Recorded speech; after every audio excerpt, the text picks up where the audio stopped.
آج کی مجلس کے لیے میں نے ایسی مضمون کو جو پچھلے ماہ ہفتہ کی شب بیداری کی وجہ سے بیان کیا تھا، جہاں چلا فوج سے آگے شروع کر رہا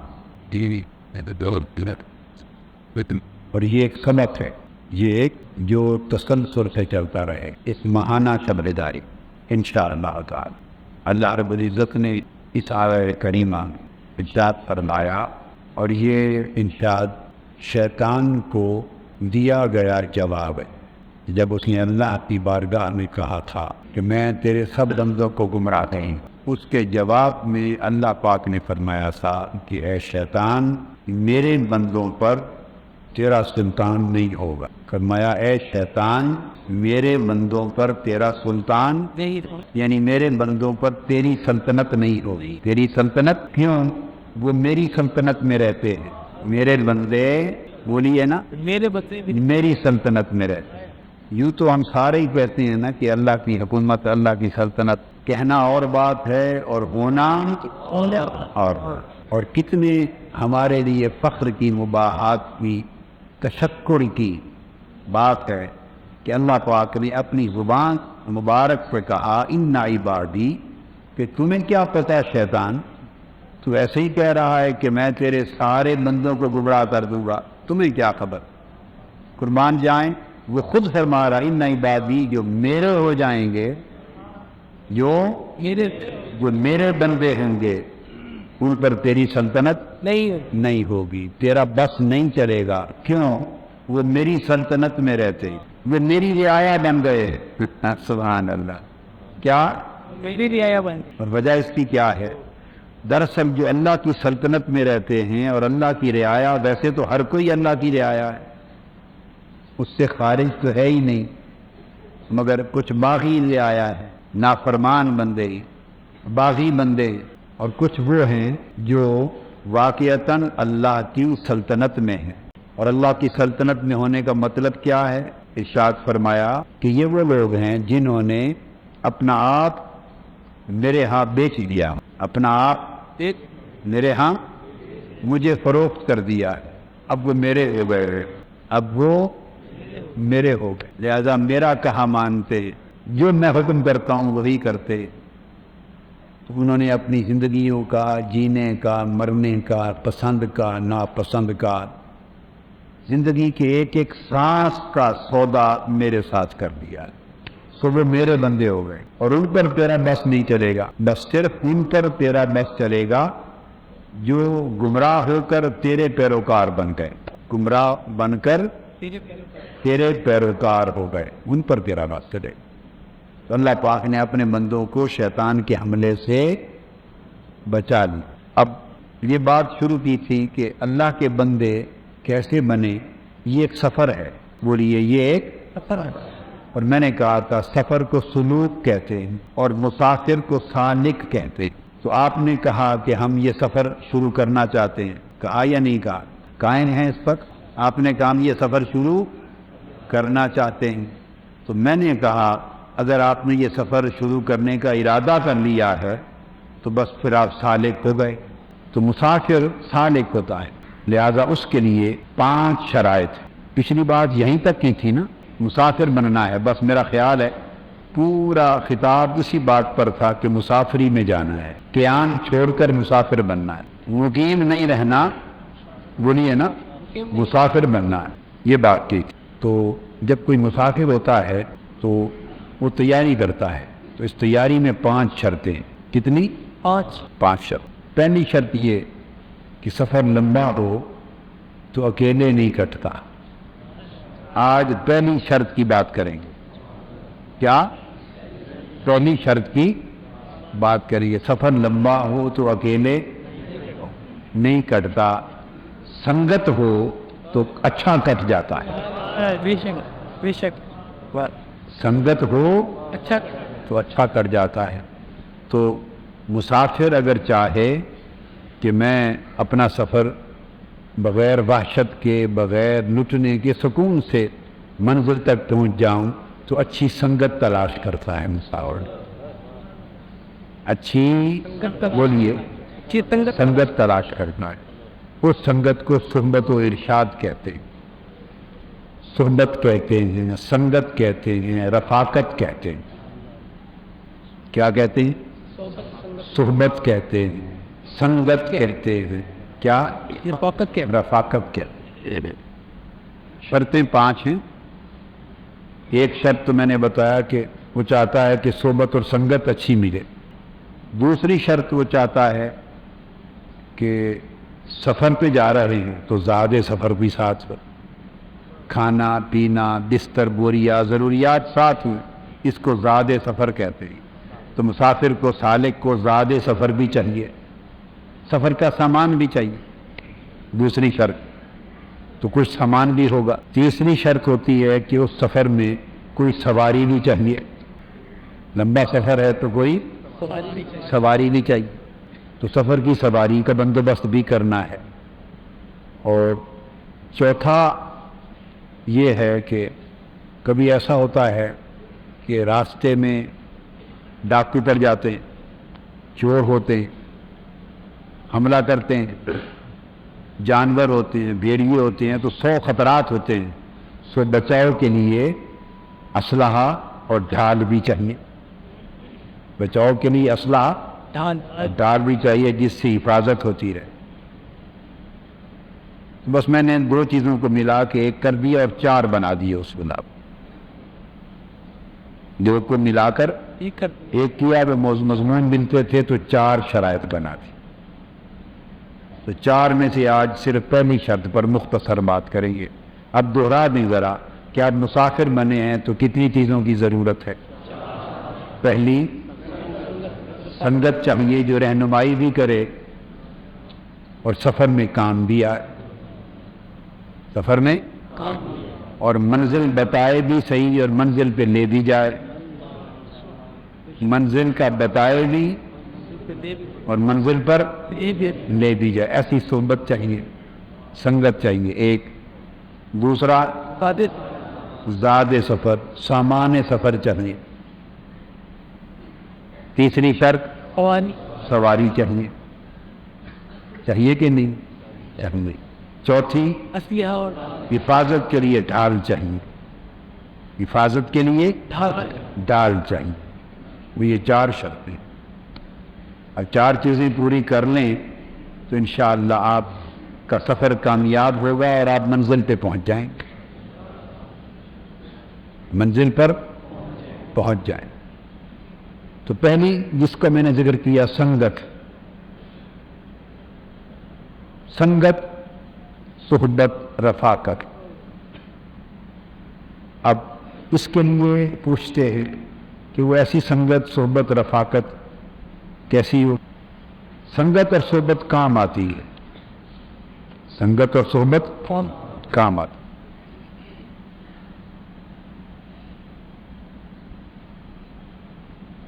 مل جائے تب بھی کام آتی ہے, نہ ملے تو اس کی طرف جانے کا ارادہ کر کے چل پڑو تب بھی کام آتی ہے. تب بھی کام. یہ بخاری شریف میں, مسلم شریف میں حدیث. ایک شخص تھا تو اس سے 99 قتل ہو گئے. کتنے قتل ہو گئے؟ 99 قتل ہو گئے. تو وہ کسی عالم کے پاس گیا اور اس سے جا کے پوچھا کہ کون قتل کر بیٹھا ہو, توبہ کی کوئی صورت ہے؟ اس نے کہا ہاں ہے. اس نے کہا کیسے؟ اس نے کہا وہ یہاں نہیں ہوگی. اب اس گاؤں میں چلے جاؤ, اس گاؤں میں اچھی سنگتیں ہیں, وہاں کچھ اللہ والے رہتے تھے, وہاں کچھ اللہ والے رہتے تھے, اہل اللہ رہتے. اور حدیث پاک میں یہ فرمایا گیا کہ وہ صالح لوگ رہتے تھے. اور ایک حدیث کے لفظ ہیں القریۃ الصالحہ, اللہ والوں کا بیان. کیا؟ اللہ والوں کا بیان تھا, اللہ والے رہتے تھے. سنگت کی بات کر رہا ہوں نا, اللہ والوں کی سنگت, نیک سنگت, صالحین کی سنگت. اس نے کہا کہ ان کے پاس چلے جاؤ، وہ اللہ کی عبادت کرتے رہتے ہیں۔ عبادت دیکھو نا، بندہ ہر جگہ اللہ موجود ہے۔ نحن اقرب الیہ من حبل الورید، ہم تمہاری شاہ رگ سے بھی قریب۔ اینما تولوا فثم وجہ اللہ، جدھر چہرہ کرو ادھر، جدھر ہی منہ کرو ادھر اللہ کا چہرہ، اللہ کا جلوہ ہے۔ قل للہ المشرق والمغرب، مشرق مغرب سب سمتیں اللہ کی، تو اللہ کے لیے تو کوئی نہ یہاں ہے نہ وہاں ہے، سب جہاں سب مقام اللہ کے ہیں، اور ہر جہاں ہر مقام میں اللہ ہے۔ تو توبہ تو وہاں بھی کر سکتا ہے، عبادت بھی کر سکتا ہے، مگر راستہ کیا دکھایا؟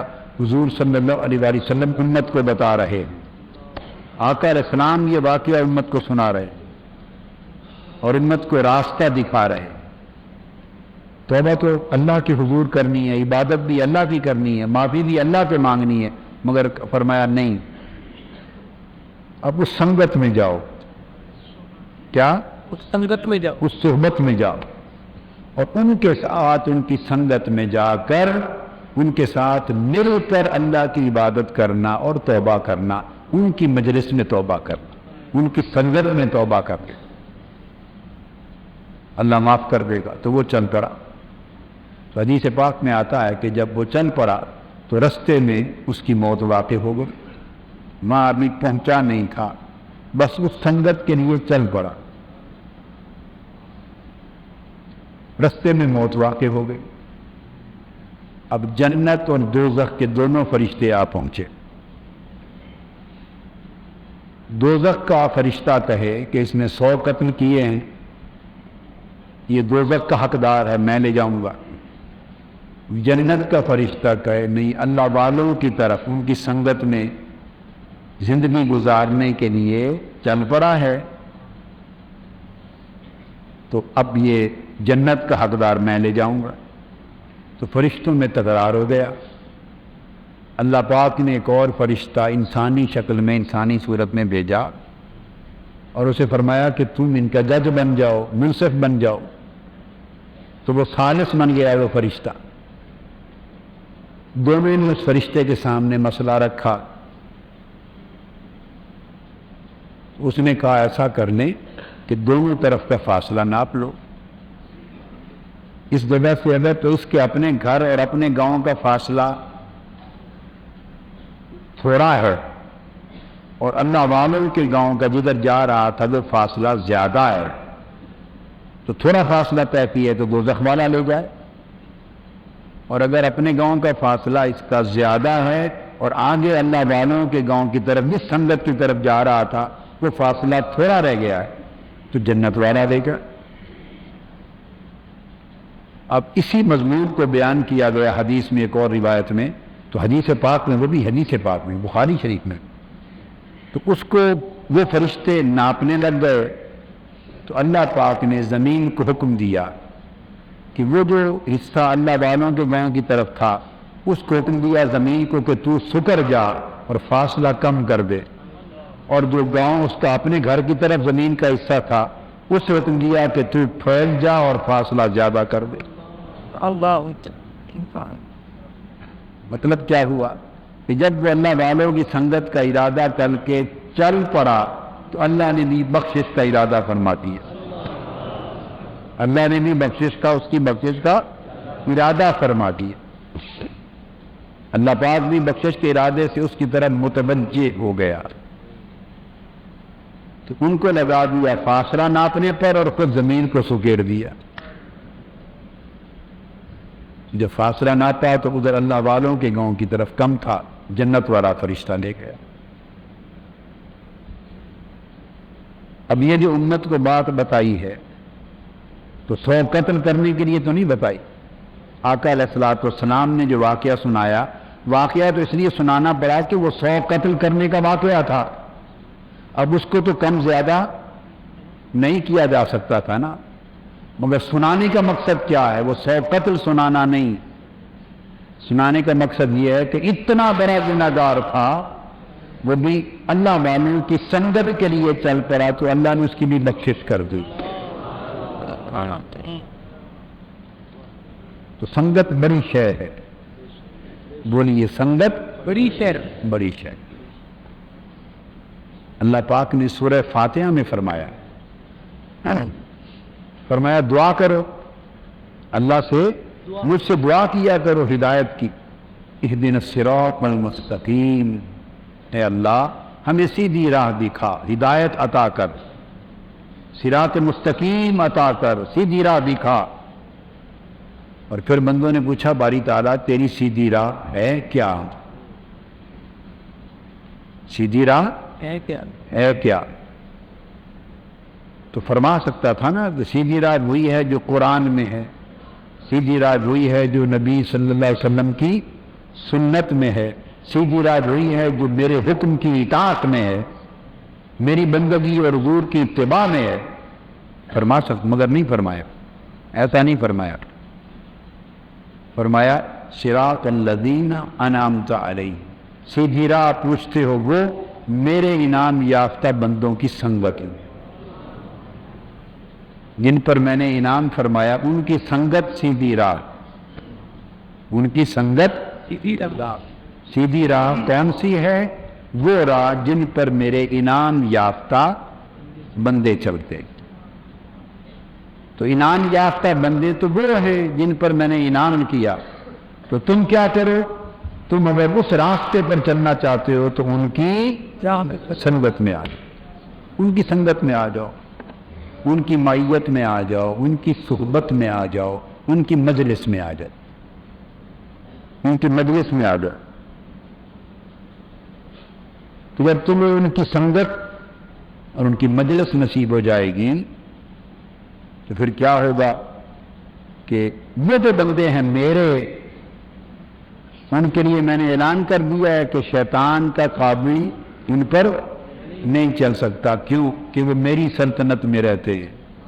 اور جب تم ان کی سنگت میں آ جاؤ گے تو تمہاری بھی اسی طرح حفاظت آ جائے گی، تم پر بھی میری حفاظت کی چادر آ جائے گی.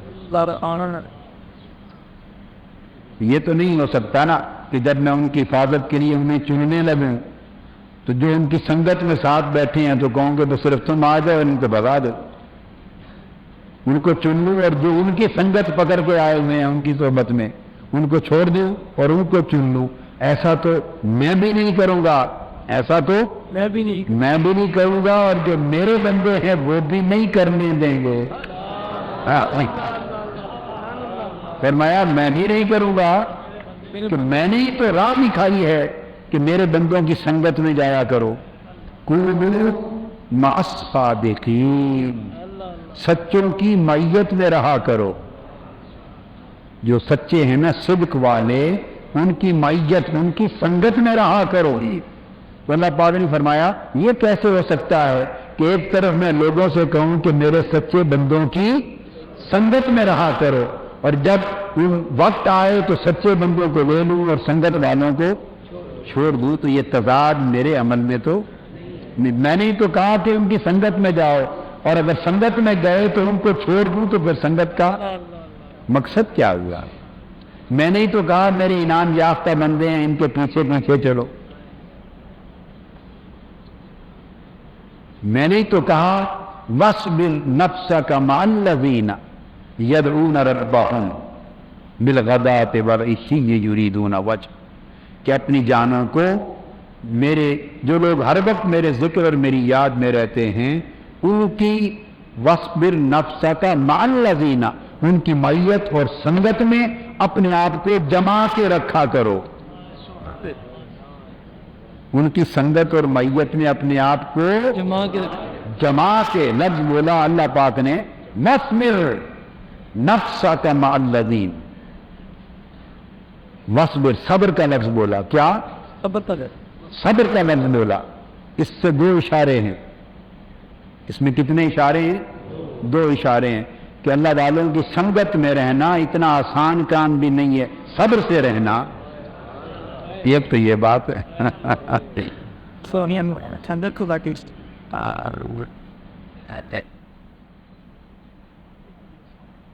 یہ جو سنگت کی بات کر رہا ہوں نا، سنگت کی، ہاں تو یہ ذرا سنگت والا شعر میاں محمد بخش صاحب کا سنا دینا ذرا.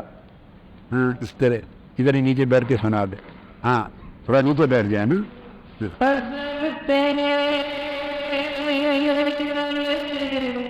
ہائے ہائے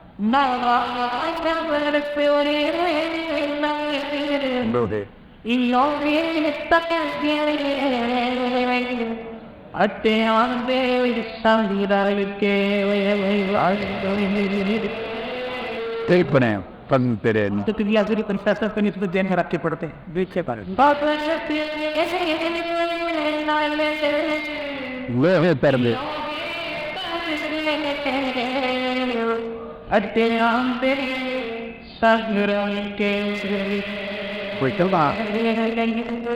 آپ 1 کلو لوہا لے کر کیا دریا میں ڈال دیں, تیرے گا؟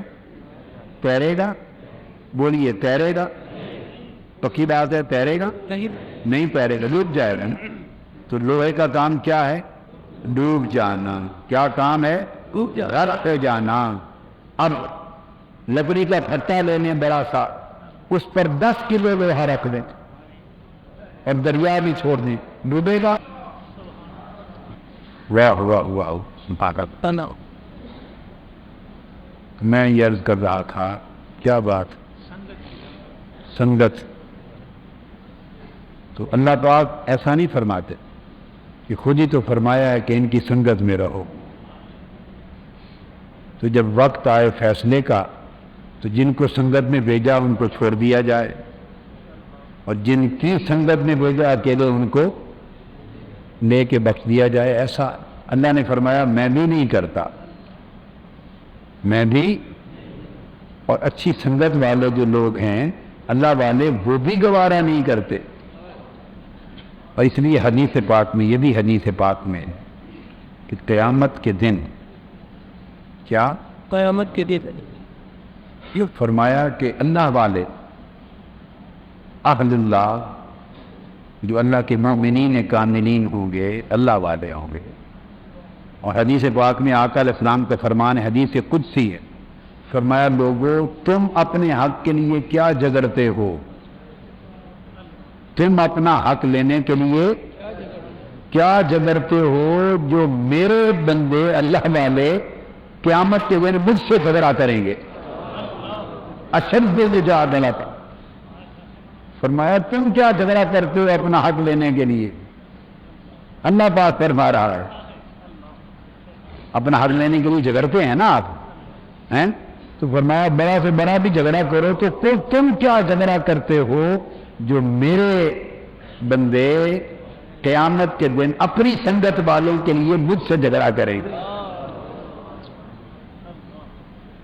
حدیث پاک ہے, حدیث سے قدسی ہے. اور کیسے کہاں تک نوبت جائے گی؟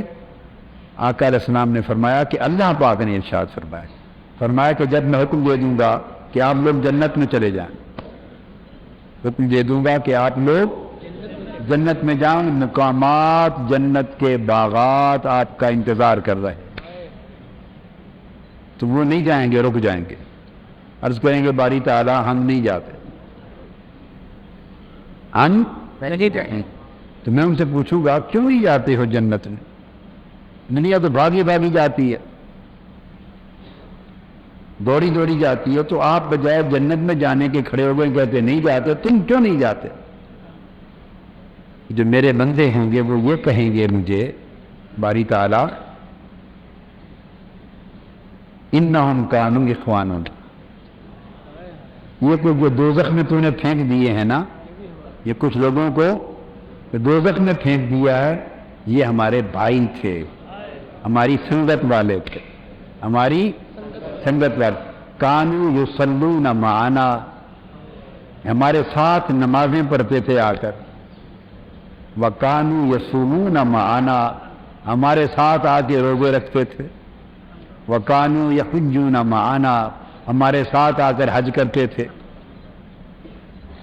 آپ بات کو سمجھ گئے نا, ہمارے ساتھ آتے تھے اور ہمارے ساتھ عبادتیں کرتے تھے, ہمارے ساتھ اللہ اللہ کرتے تھے, تیرا ذکر کرتے تھے, تیری بارگاہ میں آ کے ہمارے ساتھ اعتکاف میں بیٹھتے تھے, اعتکاف میں بیٹھتے تھے, تیرے حج کا سفر ہمارے ساتھ کرتے تھے. شب بیداریاں، تیرا ذکر، تیری یاد، ہمارے ساتھ مل کے تیرا نام لیتے تھے، جپتے تھے، پکارتے تھے، نیک عمل کرتے تھے ہمارے ساتھ مل کر، ہماری سنگت میں رہتے تھے، تو باری تعالیٰ ان کو تم نے دوزخ میں پھینک دیا اور ہمیں فرماتا ہے جنت میں چلے جائے۔ ہم کوئی ایسے بے وفا لوگ ہیں؟ اللہ پاک بتا رہا ہے، کیا؟ اللہ تعالیٰ خود فرما رہا ہم کو بے وفا لوگ ہیں۔ یہ بے وفا کا رنگ میں نے اپنے پاس سے مفہوماً بیان کیا۔ وہ تو کہیں گے ہم نہیں جاتے، تو باری تعالیٰ فرمائیں گے کیا چاہتے ہو؟ وہ فرمائیں گے باری تعالیٰ ہم تو اس وقت تک نہیں جائیں گے جب تک ان کو دوزخ سے نکال کے ساتھ نہ لے جاؤ۔ تو بات ہو گئی نا کہ ہم کوئی بے وفا لوگ ہیں، انہیں دوزخ میں جلتا چھوڑ کے خود جنت میں چلے جائیں؟ تو اللہ پاک فرمائیں گے اچھا بات سنو، وہ جو دوزخ میں ہیں، جل رہے ہیں، جو تمہارے سنگتی ہیں، تو انہیں پہچانتے ہو؟ کیا انہیں آپ پہچانتے ہیں؟ آپ لوگ پہچانتے ہیں؟ وہ کہیں گے جی ہاں پہچانتے ہیں، شکلوں سے پہچانتے۔ فرمایا اچھا جائیں، جن جن کو پہچانتے ہو دوزخ سے نکال کے ساتھ جنت میں لے جاؤ۔ جن جن کو پہچانتے ہو دوزخ سے نکال کر ساتھ جنت میں لے جاؤ۔ جب وہ جائیں گے دوزخ سے نکالنے کے لیے تو دیکھیں گے کہ دوزخ کی آگ ان کے چہروں تک پہنچی نہیں ہے، نیچے ٹخنوں اور پنڈلی پنڈلی تک رہی، اوپر جسم کو دوزخ کی آگ نے جلایا ہی نہیں۔ دوزخ کی آگ نے اوپر جسم کو جلایا نہیں، چہروں تک پہنچی نہیں، بس ٹخنوں پنڈلیوں تک تھی۔ کیوں؟ اللہ نے خود بتا رہا ہے آج واقعہ ہونا ہے قیامت کے دن، واقعہ ابھی ہونا ہے، ہوا نہیں، واقعہ ابھی ہونا ہے، اور بتایا جا رہا ہے اپنے حبیب کو پہلے کہ محبوب ایسے ہوگا، پیشگی بتایا جا رہا ہے۔ تو پھر کیونکہ اس کو پتا ہے کہ پھر وہ رک جائیں گے اور محبت بری ضد کریں گے، لجاجت میں نے سماجت کے معنی میں عرض کریں گے، اور پھر میں نے ان کو فرمانا ہے کہ اچھا جن کو پہچانتے ہو نکال کے لے جاؤ۔ تو جب پہچان کے نکال کے لے جائیں گے تو پہچاننے کی صورت تو تبھی ہوگی نا کہ ان کی شکلیں بچ جائیں، پہچاننا تبھی ممکن ہوگا نا کہ چہرے، اور اگر آج میں چہرے ہی جل جائیں تو پہچان سکتا ہے کوئی؟ تو اللہ پاک بتا بھی خود رہا ہے اور دوزخ کو حکم دے دے گا، دوزخ کی آگ کو، کہ یہ جو بندے ہیں فلاں فلاں، یہ میرے وہی ہیں، یہ بندے ہیں،